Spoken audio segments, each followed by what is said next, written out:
Hello again, everybody. I'm Chris Mooneyham, and welcome to this week's edition of the Positive Athlete Georgia Spotlight of the Week. Thanks for tuning in, everybody. Here's hoping you and yours having a great week this week as we make our way to the midway point of February. I usually save what I'm about to get into, and I'll only get into it loosely. I usually save it for the end of the broadcast every week, but I figured I felt compelled to go ahead and remind you off the top this week that we're running out of time to nominate a young person who contributes to your community, your church, your school, your teams, or just wherever inside of your community. Mid-March is the deadline to nominate a young person for Positive Athlete Georgia. Again, I'll give you more details on that at the end of the little blog here in about 5-6 minutes or so. But first, let's take a look at our newest nominees from the state of Georgia at mid-February. We start with a senior football player from Providence Christian Academy over in Gwinnett County. It's Jeremy Hardnett.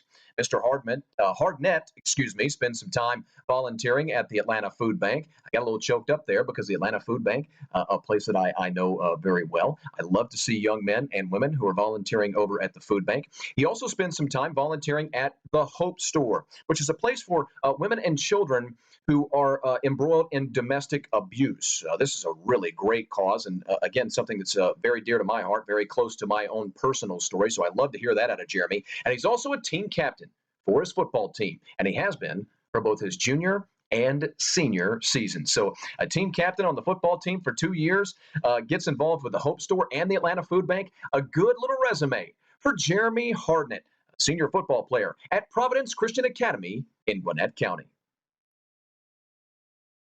Next up this week, Max Rabin, a senior track and field athlete at Johns Creek High School over in Fulton County. Mr. Rabin sporting a GPA of 3.5. He's a member of his community's Special Olympics Club, which I always love to see. We see a lot of that. We see a lot of that here with Positive Athlete, and I'm always so thrilled to see that on a young person's resume. Also, always a pleasure to see a young person getting involved in charity 5Ks, which is something that Max has experience with as well. Max Rabin, a senior track and field athlete from Johns Creek High School in Fulton County, our newest nominee for Positive Athlete Georgia. And finally this week, Amber Coy joins the ranks of nominees in Positive Athlete Georgia. Miss Coy is a softball player, a senior at Houston County High School. You guessed it, down in Houston County, there in Middle Georgia.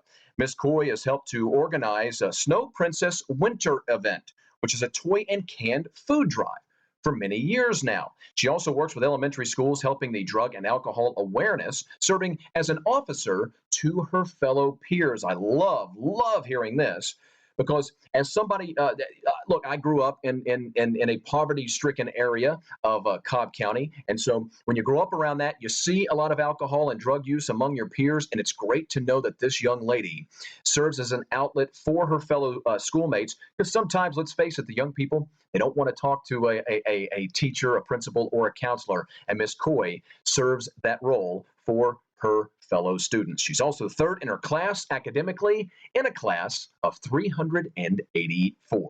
So congratulations to Amber Coy, a senior softball player from Houston County High School, our last nominee in middle February.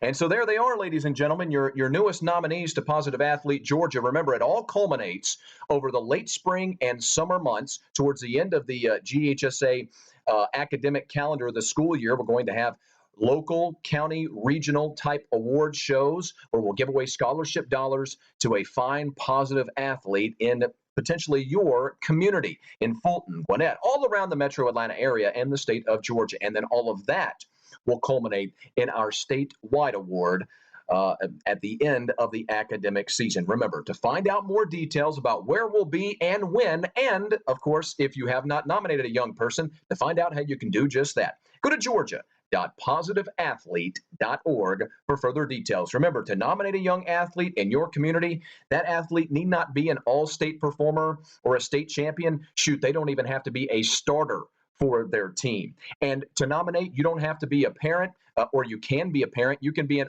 uncle or an aunt, a grandparent, a brother, a sister, a teammate, a coach. You can be a school administrator. You can even be a pastor or a preacher. Just get those names into us at Positive Athlete Georgia. We're trying to give away scholarship dollars to the finest young men and women contributing to their communities to help them get a leg up on furthering their education. Until next week, I'm Chris Mooneyham for the Positive Athlete Georgia Spotlight of the Week.